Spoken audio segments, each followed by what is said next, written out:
L'adaptation d'un texte littéraire en objet cinématographique est un processus qui me fascine. Les mots, les phrases, leur sens nous donnent la possibilité de construire dans notre imaginaire nos propres univers de fiction. La caméra, elle, efface tout un pan de cette imagination et concrétise une vision, un imaginaire qu'elle donne à voir au public. Et la caméra sait que le public a un horizon d'attente, les personnages qu'ils ont imaginés, le décor dans lequel ils évoluent. La caméra sait que ces premières images ont une importance capitale puisqu'elles déterminent l'adhésion ou non du public à sa réalité, mais aussi parce qu'elles pourraient changer à jamais le regard du spectateur sur l'œuvre d'origine. Lorsqu'on passe du texte à l'écran, les premières images proposent ainsi un contrat avec le spectateur. Voici notre univers, voici nos personnages, et voici ce qu'on va vous proposer.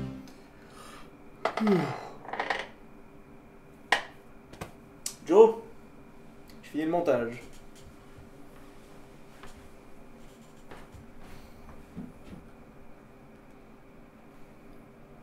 Amusant, mais j'ai peur que ça ne péjore un peu la première impression qu'on peut faire avec la nouvelle émission.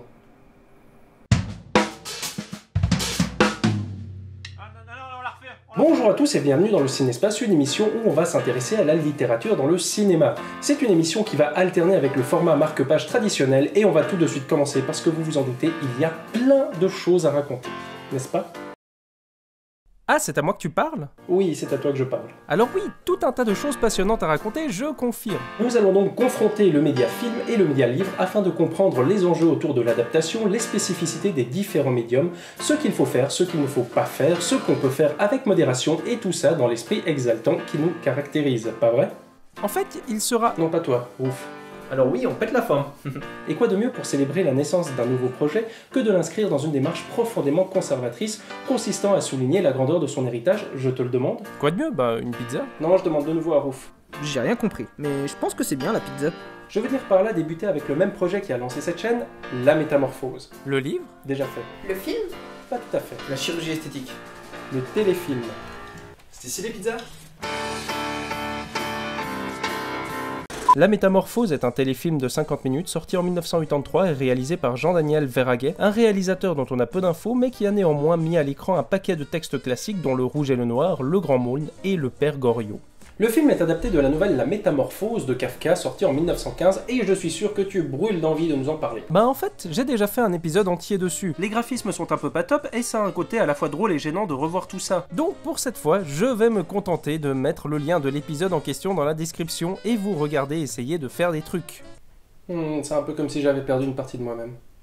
Donc le film s'ouvre sur une lettre de Kafka adressée à Felice Bauer, sa future fiancée. Et déjà ça c'est intéressant puisque le film fait référence à l'auteur, mais aussi à un texte rédigé par l'auteur. Et alors ? Et donc on peut prendre ça comme une mention du réalisateur qui nous dit « Eh les gars, je vais adapter un texte de Kafka et je vais le respecter. » Tu surinterprètes pas un peu trop là ? C'est ce que je me suis demandé aussi. Sauf qu'après ça, on voit un homme avec le même chapeau de Kafka, marcher dans une rue qui évoque l'univers de Kafka, rentrer chez lui, s'asseoir et écrire un truc avec une photo de Kafka sur son bureau. Recevable. Donc après cette petite introduction, nous avons un générique sur fond de réveil insupportable indiquant l'émergence de Grégoire Samsa, le héros après sa métamorphose. Et si vous vous demandez comment un petit téléfilm des années 80 fait pour construire un film entier autour d'un premier rôle insectoïde, la réponse est très simple. Le film utilise la vue subjective à travers la caméra, ne révélant ainsi jamais le physique de Grégoire Samsa. Qu'est-ce qui m'arrive ? Je ne rêve pas. Décevant. Décevant mais pas bête. Car en fait, les scènes en vue subjective jouent avec une esthétique particulière, qu'il s'agisse de la netteté, de la déformation qui peut faire penser à la GoPro, des couleurs sépia et même des petites marques sur l'objectif que je ne sais même pas si c'est fait exprès ou pas. Mais surtout la maniabilité. Tous ces plans en vue subjective sont réalisés à l'aide d'une caméra qu'on appelle la paluche. Dans le film, sa petite taille et son poids permettaient ainsi de filmer à ras le sol ou sur les murs, rendant ainsi visuellement très bien le point de vue subjectif de l'insecte. Et je trouve ça chouette du fait que la paluche n'a pas été particulièrement utilisée dans le cinéma. Ce qui fait que quand le film est sorti dans les années 80, eh ben l'effet est encore plus insolite. Donc après son réveil, Grégoire se rend compte qu'il se passe quelque chose de bizarre, mais ne s'en inquiète pas. Au réveil, on a des hallucinations qui disparaissent dès qu'on se lève. Il remarque alors qu'il est en retard pour son travail, maman vient l'avertir qu'il est en retard pour son travail, et papa la rejoint pour dire tout pareil.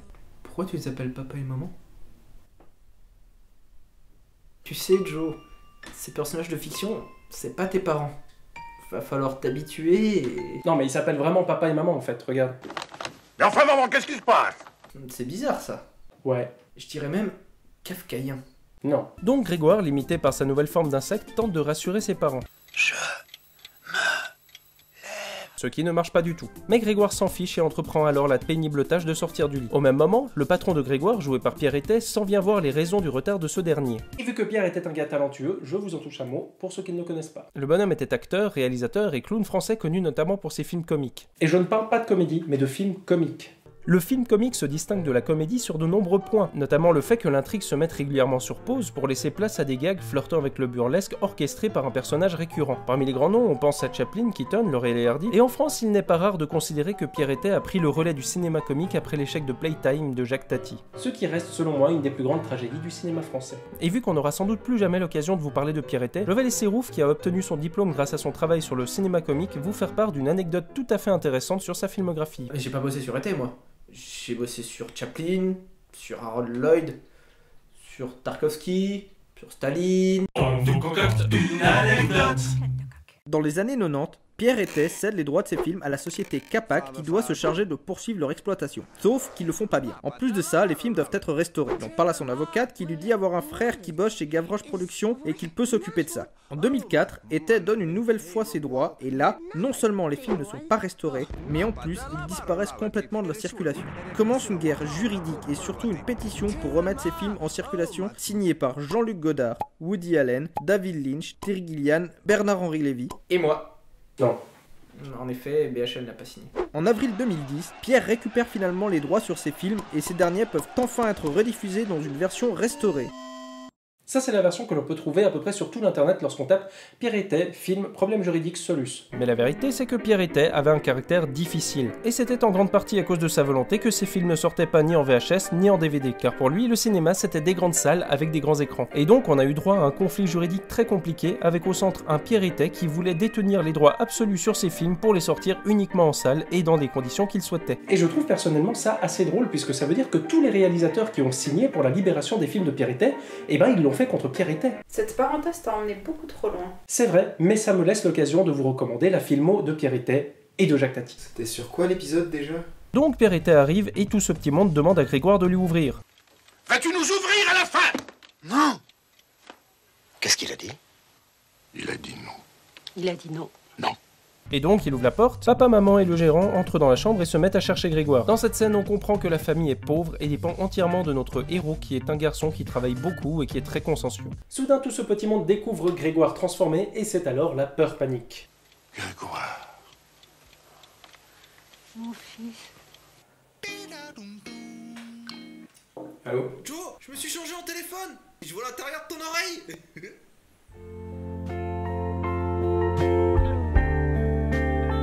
Donc Pierre Étais s'en va fâché et papa renvoie Grégoire s'enfermer dans sa chambre comme si tout était de sa faute. À partir de là, il est interdit de sortir de la pièce et seule sa sœur vient le voir pour lui apporter à manger, ce qui lui fait réaliser que maintenant qu'il ne peut plus travailler, plus personne ne peut s'occuper de rapporter de l'argent à la famille. Si je perds ma place, ils n'auront plus d'argent. Les jours passent jusqu'au moment où la famille, après s'être envoyé quelques excellentes bières, se dit « Ok, notre fils est devenu un insecte dégueulasse, c'est la misère, du coup moi, papa, je vais me remettre à travailler. » Cool, se disent les autres pendant que Grégoire marche au plafond. Je vois pas où est le problème, hein. Donc Grégoire marche au plafond et sa sœur s'en rend compte. Elle propose alors à maman de déplacer les meubles de sa chambre pour lui faciliter ses promenades. Rouf, j'ai vu que tu marchais au plafond. Du coup, j'ai pris ton ordi et ton saxophone. Hein? Mais Grégoire ne comprend pas ce qui se passe et décide de défendre son poster de femme à manteau en provoquant la pâmoison de sa maman. Papa rentre avec son nouveau costume de portier mais qui moi me fait penser à un tromboniste de fanfare de village, sauve maman et blesse Grégoire en lui lançant une pomme. Suite à cet épisode, la famille de Grégoire décide d'héberger une nouvelle femme de ménage, plutôt singulière, et 3 pensionnaires qui... Je vois pas où est le problème. Donc je disais, d'héberger 3 pensionnaires qui partagent le couvert avec la famille. Jusqu'à ce qu'un soir, la porte de la chambre de Grégoire étant restée ouverte, celui-ci décide d'aller observer les nouveaux occupants. Si jamais, hein, ça se dit Pierre Étex. Merci.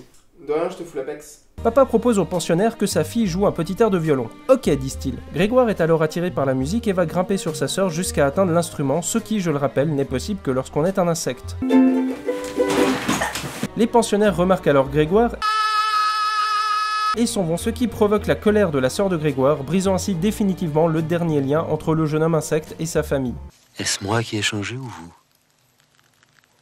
Ça, c'est le grand mystère. Donc Grégoire s'en rend compte, meurt et c'est la fin. Bah c'est parfait. je vais retourner à mon service. Mais attends, tu veux pas la conclusion? Non. Concluons. Pour commencer, je tiens à dire que je ne ferai pas de distinction type est-ce que c'est un bon film / est-ce que c'est une bonne adaptation. Cette dichotomie me semble déboucher à un écueil sur lequel on reviendra dans une prochaine vidéo. Donc ici, pour bien commencer, nous allons nous poser une question très large. Qu'est-ce qu'une adaptation? Alors, c'est quand tu es sur une île avec des cocotiers et que tu t'habilles avec un panier. Une adaptation se définit par rapport à plusieurs enjeux dont un formel, la transformation d'un univers abstrait qui n'existe que par des mots sur papier en univers concret qui existe en images visibles. Et c'est quelque chose d'évident, mais là où la littérature a la liberté de représenter ce qu'elle veut, le film, lui, il a des contraintes. Dans la Métamorphose, la contrainte la plus saillante est la représentation de Grégoire, mais je trouve qu'à ce niveau, ils s'en sortent très bien dans la mesure où la caméra à la première personne me semble être le seul moyen crédible d'adapter le livre dans ce contexte technologique et budgétaire. En ce sens, je remercie le réalisateur qui n'a pas eu la mauvaise idée d'essayer de pondre une créature caoutchouteuse qui aurait sonné faux, ni de filmer un réel insecte en lui collant une voix off, ce qui aurait rendu le tout bien ridicule. De plus, nous mettre dans la peau de l'insecte qui ne peut pas s'exprimer nous permet d'entendre ses pensées et ses réflexions. Plus le temps passe et plus je m'éloigne de moi. La caméra subjective me semble donc être le choix le plus pertinent. En plus, ce choix va me permettre de vous introduire à une théorie intéressante et à 2 films pour l'illustrer. L'utilisation du plan subjectif a depuis son invention provoqué de nombreux débats dans l'histoire du cinéma que l'on peut résumer ainsi. Le plan subjectif, ça te permet d'être super proche d'un personnage. Même plus, tu es le personnage. Non, le plan subjectif t'empêche de voir le personnage. C'est donc impossible de s'identifier à lui.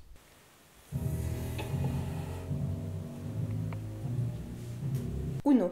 Et j'aurais tendance à être d'accord avec Eva, mais pour vous l'expliquer, je vais vous présenter 2 autres films, Le Projet Blair Witch et Cloverfield. Le Projet Blair Witch et Cloverfield sont 2 films tournés en found footage, ce qui veut dire qu'on va constamment voir l'action à travers le regard de la caméra. Dans Cloverfield, toutes les images viennent d'une seule caméra tenue toujours par le même personnage, alors que dans Blair Witch, le point de vue subjectif change constamment, car les 3 protagonistes filment à tour de rôle avec 2 caméras. Je peux donc les identifier et savoir avec qui je partage le point de vue qui m'est donné à voir. Alors que dans Cloverfield, où la caméra sert essentiellement à mettre à l'image les personnages qui seront eux développés, je ne me suis pas attaché à lui. Et donc, lorsque ce dernier meurt, je me suis seulement dit « Ah bah du coup c'est la fin du film !» Et c'était la fin du film. Mais pour en revenir à la métamorphose, l'exercice est ici encore différent. En effet, on ne voit jamais Grégoire, donc on est censé ne pas pouvoir nous attacher à lui. Or, le film parvient à le personnaliser à travers l'esthétique toute particulière de son point de vue, et la voix de Sami Frey qui pourrait sans problème apaiser un troupeau de buffles, ce qui aurait sauvé Mufasa d'une fin atroce. Du coup, je me suis attaché au personnage. Et je trouvais donc intéressant d'aborder ce film dans ce premier épisode, puisque ça nous rappelle que toutes ces théories de la littérature et du cinéma ne sont en fait que des théories. Ce qui veut dire que parfois elles marchent, parfois elles ne marchent pas, et d'autres fois, comme ici, elles méritent d'être affinées. Ouf ? Oui. Tu peux affiner les théories de l'identification aux personnages de fiction à travers la vue à la première personne au cinéma ? Ok. Quant à nous, nous allons poursuivre dans ce qui nous intéresse, à savoir le statut de l'adaptation. Qu'en penses-tu ? Eh bien, le film est plutôt fidèle au livre. Il retrace les différentes scènes les plus importantes et garde la même évolution. Au début, Grégoire travaille et entretient sa famille, donc Grégoire est malheureux, mais la famille est heureuse. Puis il se transforme et c'est la famille qui entretient Grégoire. Grégoire est heureux, mais la famille est malheureuse. À la fin, on s'occupe plus de Grégoire, il meurt et la famille s'entretient elle-même. Il ne reste donc que la famille qui est heureuse. En termes de récit, le film suit bien cette évolution. Maintenant, pour ce qui est de l'univers, je ne sais pas trop. Il faut dire que l'univers de Kafka est très étrange. C'est un monde qui fonctionne comme le nôtre, mais où les gens n'obéissent pas aux mêmes règles, ne sont pas surpris pour les mêmes raisons, ne réagissent pas de la même manière. Disons que les personnages de Kafka vivent dans un monde où l'absurdité peut jaillir de partout, à tout moment, et quand ça arrive, ils l'acceptent. Et je trouve que c'est une très bonne analyse. Donc, comment rendre l'insolite de cet univers à l'écran ? Visuellement, il y a peu de différence, puisque cette absurdité se traduit avant tout par le comportement des personnages. Et donc l'aspect huis clos du film, dans une maison plutôt banale de gens qui ne roulent pas sur l'or, suffit comme base visuelle. Pour traduire la bizarrerie à l'écran, il est alors nécessaire de passer à travers la réalisation et le jeu des acteurs. Et je pense que toutes ces scènes un peu surréalistes trouvent alors un sens dans une tentative de retranscrire cet aspect kafkaïen. Sauf que ça ne marche pas.